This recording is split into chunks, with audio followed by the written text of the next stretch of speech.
D'après nos observations, il semble que pour obtenir comme ombre un parallélogramme, on doive prendre un quadrilatère quelconque ou un trapèze non parallélogramme.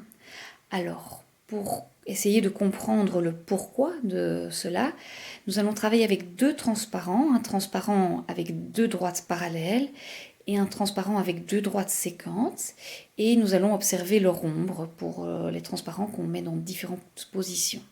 Alors j'ai aussi mis un gabarit avec des droites parallèles afin de mieux percevoir le parallélisme malgré la déformation due à la prise avec la caméra. Alors, commençons avec le transparent des droites parallèles et essayons de voir dans quel cas ces deux droites parallèles ont comme ombre deux droites parallèles. Alors pourquoi deux droites parallèles? Puisque simplement un parallélogramme, c'est un quadrilatère qui a deux paires de côtés opposés parallèles, et donc ce qui nous intéresse, c'est d'avoir des ombres parallèles.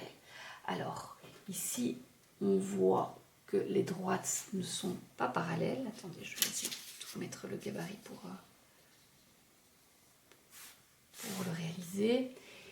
Si je tourne comme ceci non plus, je déplace le gabarit. Voilà. On a l'impression en tout cas que les droites s'écartent.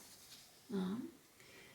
Donc les droites semblent s'écarter quand on s'éloigne de la vitre. Enfin, l'ombre des droites semble s'écarter. Et essayons de trouver une position dans laquelle les images seraient parallèles. Hop, hop, hop.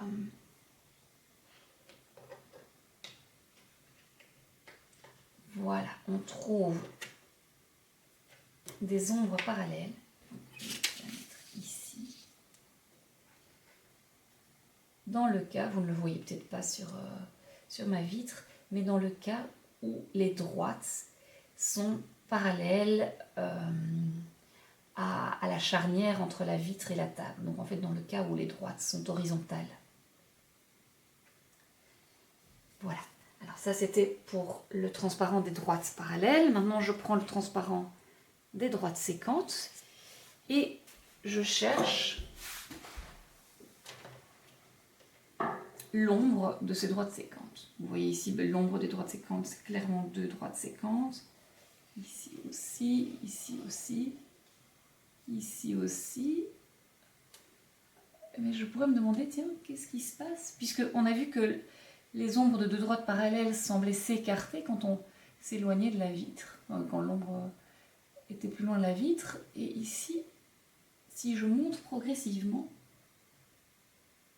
le transparent des droites séquentes sur la vitre, on voit que ces droites sont de plus en plus parallèles. D'accord? Elles sont comme si leur point d'intersection était de plus en plus loin.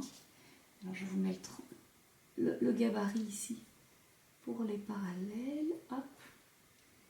Voilà, donc on voit que ici les deux droites sont parallèles.